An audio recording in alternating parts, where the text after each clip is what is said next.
Hello everyone, so welcome to session 8। आज के सेशन के अंदर हम कई सारे प्रीवियस ईयर के क्वेश्चन सॉल्व करेंगे और देखेंगे कि किस तरह के क्वेश्चंस आ सकते हैं आपके एग्जाम्स के अंदर। स्टार्ट करते हैं हमारे फर्स्ट क्वेश्चन से। क्या है? The internet application layer does not include which protocol. ठीक है, जो इंटरनेट एप्लीकेशन लेयर है वो कौन सा प्रोटोकॉल इंक्लूड नहीं करती। तो अगर हम एप्लीकेशन लेयर की बात करें तो एप्लीकेशन लेयर में आपके कौन कौन से प्रोटोकॉल्स आ जाते हैं? SMTP simple mail transfer protocol, HTTP, FTP, ये तीनों ही प्रोटोकॉल्स आपके एप्लीकेशन लेयर के प्रोटोकॉल्स हैं। लेकिन जो UDP प्रोटोकॉल है और हम बात करें TCP की, ये दोनों प्रोटोकॉल्स किसके हैं? आपके ट्रांसपोर्ट लेयर के। तो यहाँ पे ये पूछा गया है कि कौन सा प्रोटोकॉल एप्लीकेशन लेयर से बिलोंग नहीं करता, तो इसका आंसर क्या हो जाएगा? Option D. नेक्स्ट देखिए, which of the following is correct IPv4 address. अगर हम फर्स्ट ऑप्शन की देखें तो 124.64.0.0 ये एक वैलिड IP एड्रेस है, ठीक है ना। नेक्स्ट आप देखिए 01, 200, 128, 123। अब यहाँ पे देखो, दिखने में तो ये सारे आपके 0 से 255 के बीच के ही नंबर है ना, तो ये भी वैलिड ही दिख रहा है। लेकिन ये वैलिड क्यों नहीं है?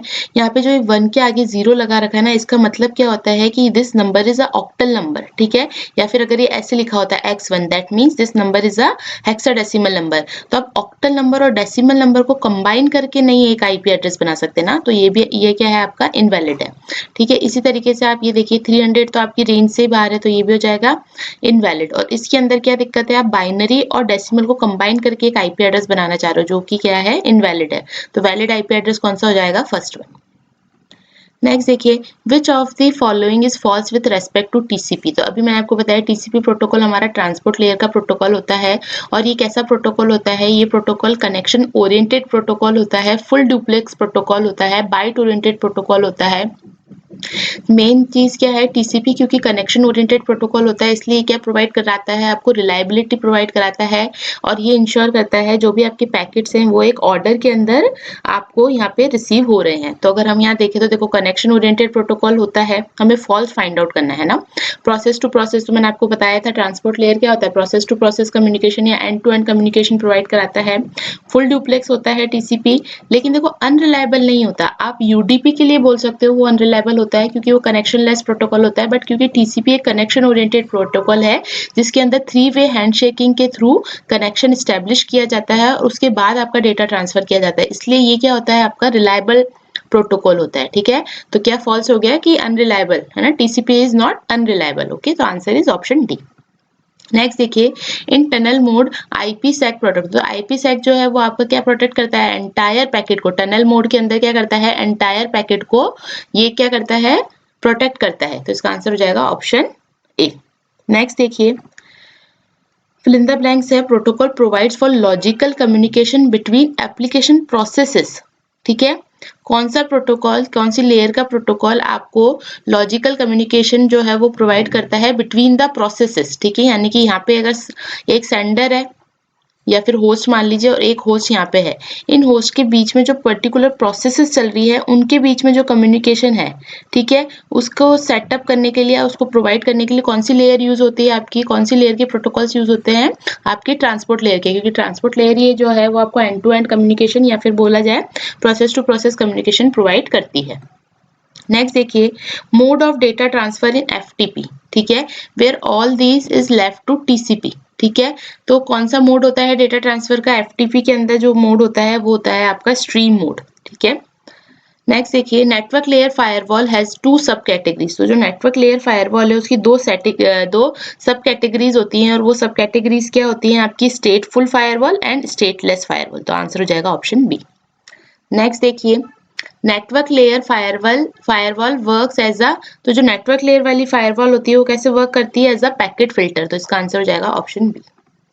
नेक्स्ट देखिए, वायर्ड इक्विवेलेंट प्रिवेसी, ठीक है, WEP, इसकी कई बार फुल फॉर्म भी पूछ ली जाती है, तो ये ध्यान रखिएगा। Wired equivalent privacy protocol uses encryption eight which layer? कौन सी लेयर पे एनक्रिप्शन को यूज करती है? तो कौन सी लेयर पे यूज करती है? डेटा लिंक लेयर पे।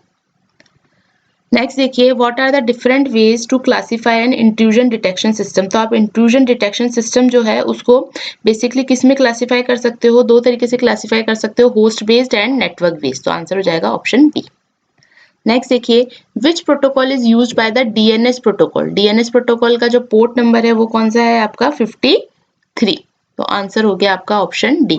जबकि 80 किसका होता है आपका एचटीटीपी का, ठीक है। ये क्या होता है 21 आपका एफटीपी का होता है, लेकिन एफटीपी के अंदर कौन सा वाला होता है ये आपका, एक आपके पास डेटा कनेक्शन होता है और एक आपके पास कंट्रोल कनेक्शन होता है। तो 21 आपका कंट्रोल कनेक्शन होता है, ठीक है। जबकि अगर 20 पोर्ट नंबर की बात करें तो ये कौन सा होता है आपका डेटा का कनेक्शन, ठीक है। 161 आप बताइएगा कमेंट बॉक्स में कि किसका पोर्ट नंबर होता है।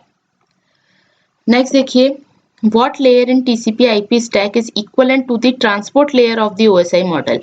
OSI मॉडल की जो ट्रांसपोर्ट लेयर है उसके इक्वल TCP IP स्टैक की कौन सी लेयर होती है आपकी, तो वो कौन सी होती है आपकी होस्ट टू होस्ट लेयर। तो आंसर हो जाएगा ऑप्शन बी। नेक्स्ट देखिए, flow control in the data link layer. देखो बेसिकली डेटा लिंक लेयर के अंदर फ्लो कंट्रोल का मतलब क्या होता है कि सपोज सेंडर जो है डेटा को कंटिन्यूसली सेंड कर रहा है, बट रिसीवर की उतनी कैपेसिटी नहीं है कि उसी स्पीड में, यानी कि अगर इनके बीच में टाइम का सिंक्रोनाइजेशन नहीं है, ठीक है, तो ये हो सकता है कि रिसीवर जो है उतनी ही स्पीड में डेटा को रिसीव ना कर पाए। तो उस केस में क्या होगा, आपका रिसीवर जो है वो ओवरवेल्म हो जाएगा, ठीक है ना, उस पर ओवरलोड हो जाएगा। तो इस वजह से यहाँ पे डेटा लिंक लेयर पे फ्लो कंट्रोल प्रोवाइड किया जाता है ताकि आप सेंडर की स्पीड को थोड़ा कंट्रोल कर सको, ताकि आपका रिसीवर जो है वो ओवरवेल्म ना हो।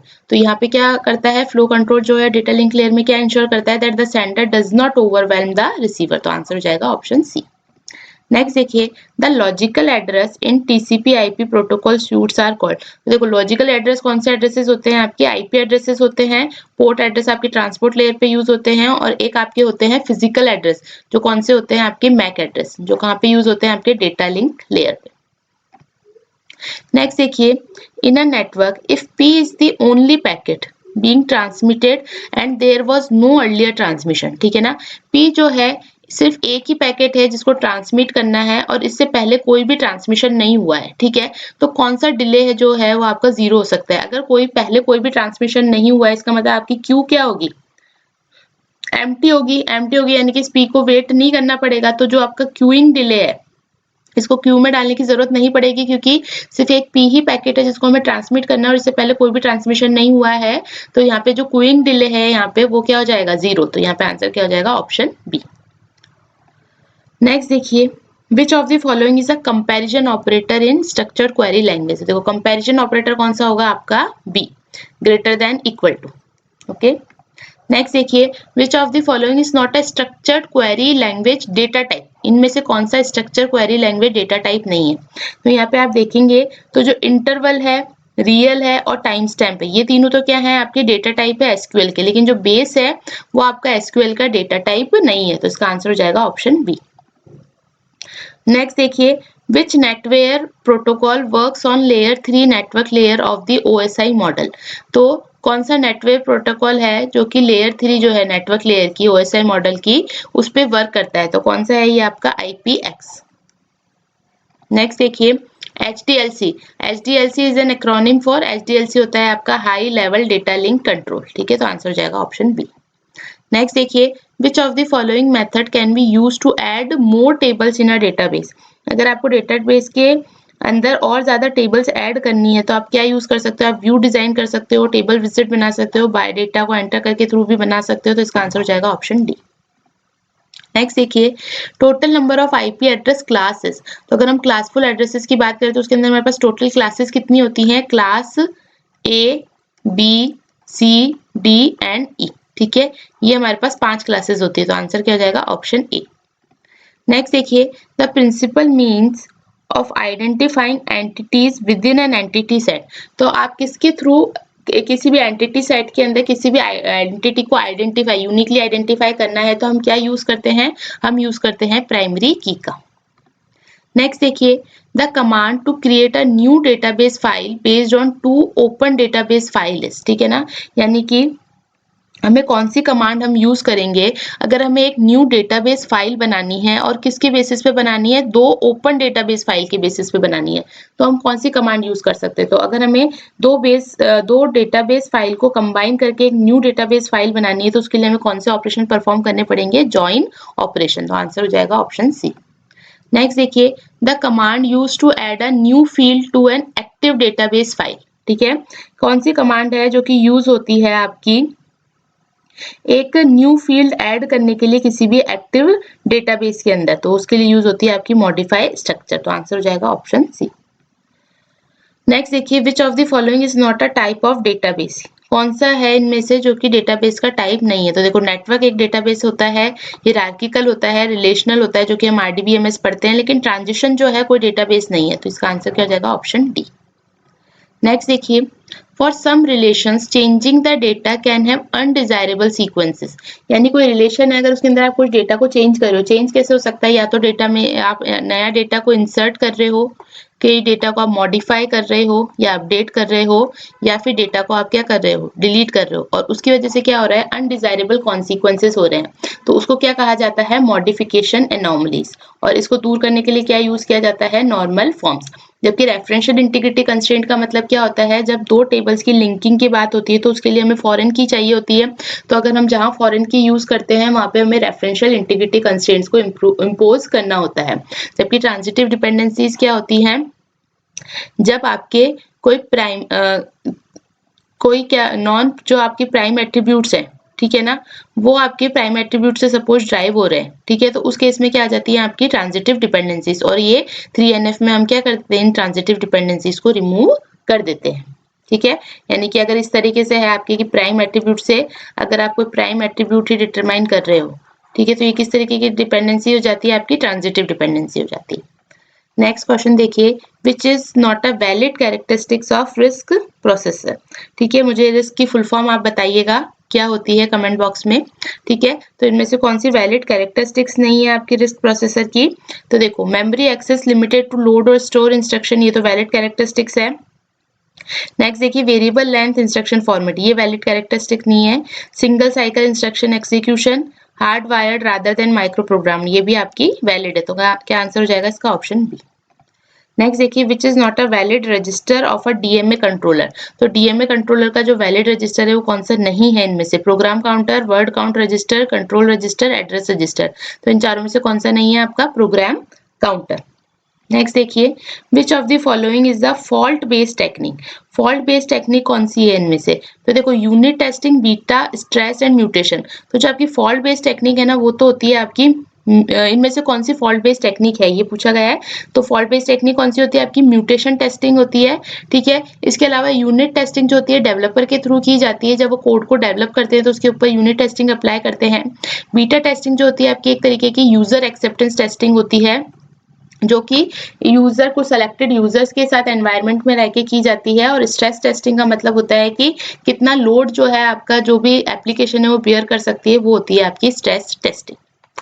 नेक्स्ट देखिए, what else is the command interpreter called. ठीक है ना, जो कमांड इंटरप्रेटर है वो क्या कहलाता है, तो कमांड इंटरप्रेटर जो है वो क्या कहलाता है, शेल। नेक्स्ट देखिए, every host computer on the internet has an, कोई भी अगर होस्ट कंप्यूटर है इंटरनेट पे तो उसका क्या होगा, एक यूनिक आईपी एड्रेस होगा। नेक्स्ट देखिए, which of the following is use to create and delete views and relations within a tables. ठीक है, टेबल के लिए किसी भी अगर किसी टेबल के अंदर हमें चीजों को क्रिएट करना है, डिलीट करना है, रिलेशन को व्यू करना है, तो हम कौन सी लैंग्वेज का यूज करते हैं, हम यूज करते हैं डेटा डेफिनेशन लैंग्वेज। अगर हमें स्ट्रक्चर्स में मॉडिफिकेशन करना है तो बेसिकली आपका DDL यूज होता है, और अगर आपको डेटा को रिट्रीव करना है तो यूज होती है आपकी डेटा मैनिपुलेशन लैंग्वेज।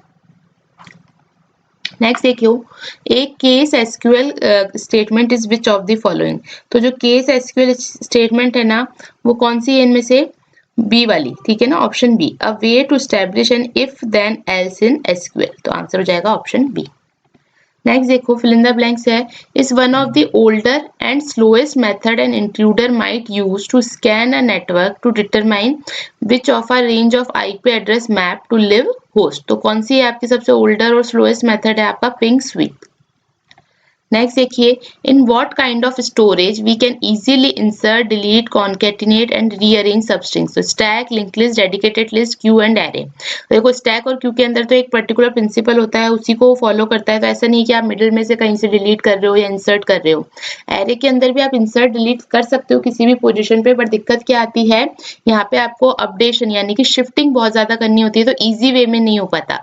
लेकिन एक लिंक लिस्ट ही ऐसा है, क्योंकि एक डायनेमिक मेमोरी एलोकेशन होता है और इसमें नोड जो है डायनामिकली क्रिएट होते हैं, इसलिए यहाँ पे इंसर्शन, डिलीशन या कॉन्केटिनेट या चीजों को रीअरेंज करना काइंड ऑफ बेटर होता है या इजी होता है other than with respect to your array.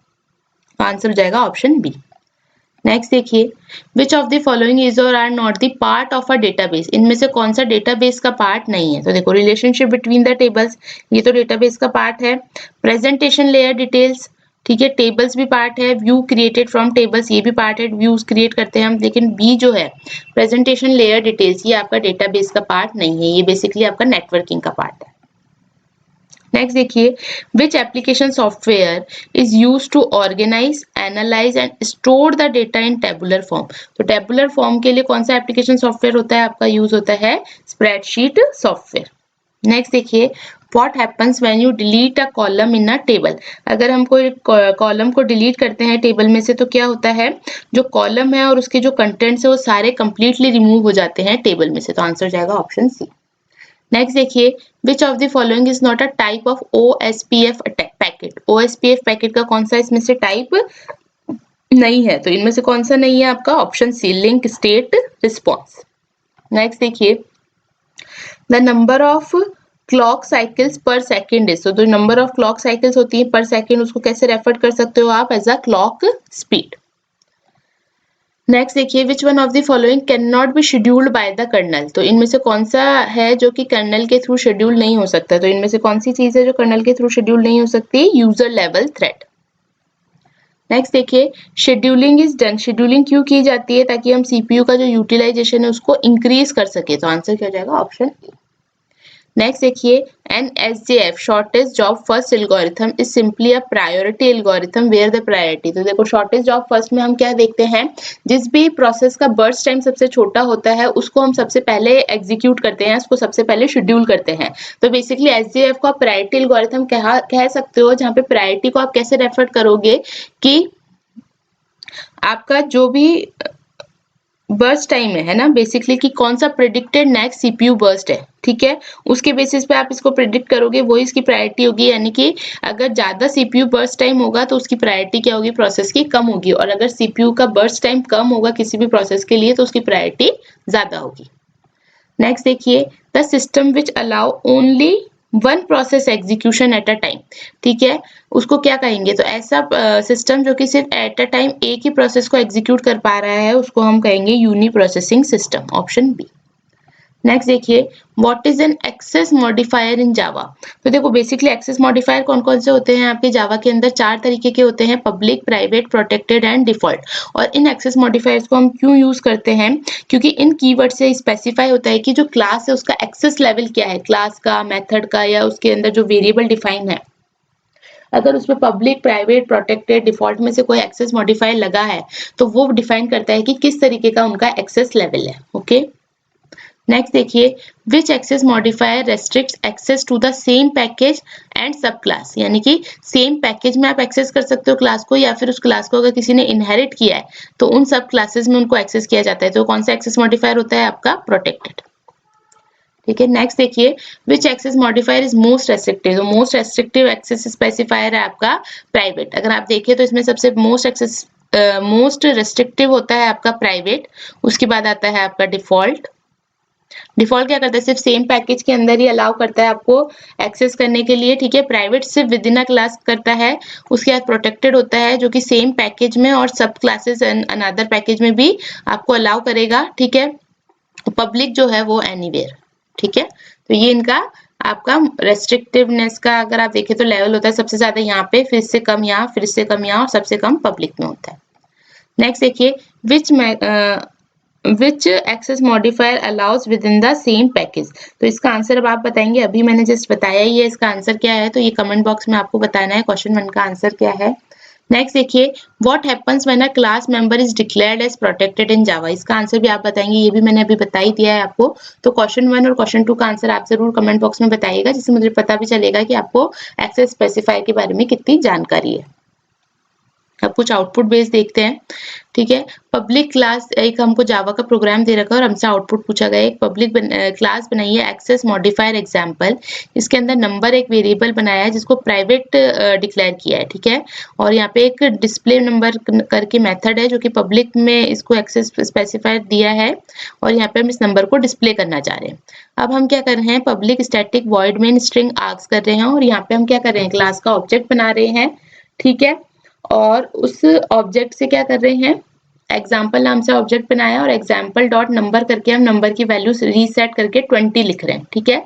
और फिर एग्जाम्पल ऑब्जेक्ट से ही हम क्या कर रहे हैं, डिस्प्ले नंबर को कॉल करें। तो इसका आंसर क्या आएगा, देखिए इसका आंसर आपका 20 आएगा। 20 क्यों आएगा, आपका जो ये void main फंक्शन है कौन सी क्लास का स्टैटिक फंक्शन है, इसी सेम क्लास का स्टैटिक फंक्शन है। और अगर इसके अंदर आपने कोई सी वेरिएबल को प्राइवेट डिफाइन किया है तो उस मेंबर को इसके स्टैटिक और नॉन स्टैटिक फंक्शंस तो एक्सेस कर सकते हैं, बट आउटसाइड का कोई फंक्शन एक्सेस नहीं कर सकता। और अभी जो स्टैटिक फंक्शन इसको एक्सेस कर रहा है वो इसी का ही स्टैटिक फंक्शन है, इसलिए ये इजीली डायरेक्टली कंपाइल हो जाएगा विदाउट एनी एरर और इसका आंसर क्या आ जाएगा, ऑप्शन बी। नेक्स्ट देखिए, एक क्लास बनाई है पेरेंट नाम से, इसके अंदर एक प्रोटेक्टेड नाम से आपने वेरिएबल बनाया है जिसको वैल्यू डिक्लेयर करिए 10। फिर एक क्लास बनाई है आपने चाइल्ड जो कि एक्सटेंड कर रही है किसको, पेरेंट को। और यहाँ पे आप क्या कर रहे हो, एक मेथड बनाया है डिस्प्ले नंबर जिसमें नंबर को कॉल कर रहे हो, ठीक है ना, नंबर को डिस्प्ले करा रहे हो। मेन फंक्शन के अंदर चाइल्ड का ऑब्जेक्ट बनाया है और चाइल्ड से हम इस मेथड को कॉल करा रहे हैं। तो देखो चाइल्ड डॉट डिस्प्ले नंबर करेंगे तो यहाँ पे जाएगा, डिस्प्ले नंबर के अंदर जाके क्या कर देगा, नंबर को प्रिंट कर देगा। और नंबर किसका, आपका बेसिकली वेरिएबल है क्लास पेरेंट का, लेकिन पेरेंट को क्योंकि इसने एक्सटेंड कर रखा है यानी कि इनहेरिट कर रखा है तो ये इसका भी मेंबर हो जाएगा। तो इसका आंसर क्या हो जाएगा, 10। यहाँ पे आंसर क्या हो जाएगा, 10। बट अगर इसी की जगह यहाँ पे ये प्राइवेट होता है ना, तो फिर यहाँ पे क्या आ जाता, एरर आ जाती। नेक्स्ट देखिए, एक पैकेज बनाया है अपार्टमेंट नाम से जिसके अंदर एक क्लास बनाई है 101, ठीक है। और यहाँ पे एक मैंने कलर नाम से वेरिएबल डिफाइन कर दिया है जिसका वैल्यू रख दिया है, स्ट्रिंग डिफाइन करी है जो कि ब्लू कलर की है, ठीक है। फिर एक पैकेज बनाया है अपार्टमेंट 2 नाम से, इसके अंदर मैं इंपोर्ट कर रही हूँ अपार्टमेंट 1 को, ठीक है। नेक्स्ट क्या कर रही हूँ, अभी यहाँ पे एक मैंने क्लास बनाई है अपार्टमेंट 2 फ्लैट 102 और यहाँ पे मेन फंक्शन में क्या कर रही हूँ, जो अपार्टमेंट 1 के अंदर क्लास थी 101 उसका एक ऑब्जेक्ट बना रही हूँ फ्लैट और उस फ्लैट से इस कलर को एक्सेस करना चाह रही हूँ।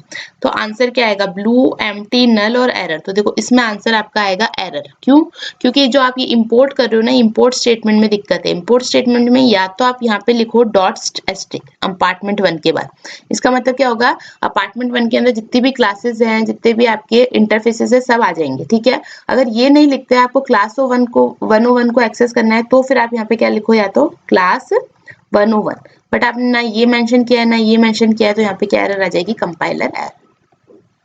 नेक्स्ट देखिए, पाइथन के लिए आउटपुट पूछा है कि अगर हम इस तरीके से लिखते हैं पाइथन के अंदर प्रिंट 2 + 3 × 5 तो क्या आंसर आएगा। देखो 2 + 3 × 5 लिखोगे तो पहले 3 × 5 सॉल्व होगा तो हो जाएगा 15, फिर प्लस करके 2 तो आंसर कितना हो जाएगा 70। तो इसका आंसर आ जाएगा ऑप्शन बी।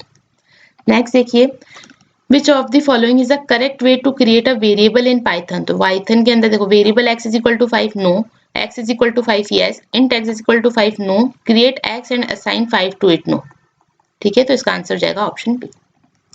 नेक्स्ट देखिए, what is the output of the following code. अगर हम लिखते हैं हेलो प्लस वर्ल्ड तो ये प्लस क्या काम करता है, दो स्ट्रिंग को कॉन्केटिनेट करने का काम करता है, तो आंसर क्या आ जाएगा, हेलो वर्ल्ड। नेक्स्ट देखिए, which of the following data types is mutable in Python. Mutable मतलब जिनको चेंज किया जा सके। तो इंट, फ्लोट और टपल ये तीनों तो किस टाइप के हैं, आपके इम्यूटेबल टाइप के, ठीक है। जबकि लिस्ट जो है आपकी म्यूटेबल टाइप की, तो इसका आंसर हो जाएगा ऑप्शन डी। नेक्स्ट देखिए, what does the length function do in Python. Return the largest element in a list, no.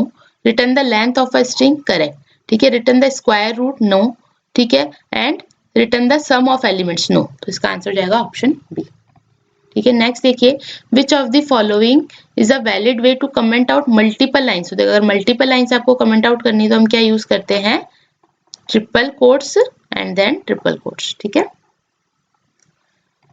Next देखिए, what does the range 3। Range 3 का मतलब है ये क्या रिटर्न करेगा, 0 1 2, ठीक है। 3 है तो 3 से जस्ट एक कम वाला, तो 0 1 2 रिटर्न करेगा। तो आंसर हो जाएगा ऑप्शन ए। नेक्स्ट देखिए, what does the append method do in Python list. अगर पाइथन के अंदर जो लिस्ट है उस पर आप अपेंड मेथड लगाते हो तो उसका क्या काम हो जाता है, वो जो एलिमेंट है उसको ऐड कर देता है लिस्ट के एंड में। तो इसका आंसर हो जाएगा option C. Okay, so that's it for this video. क्या आप क्वेश्चंस की प्रैक्टिस करते रहिए, और जो क्वेश्चंस मैंने आपको कमेंट बॉक्स में रिप्लाई करने के लिए बोला है, जरूर उन क्वेश्चंस को सॉल्व कीजिए और आंसर बताइएगा। Thank you.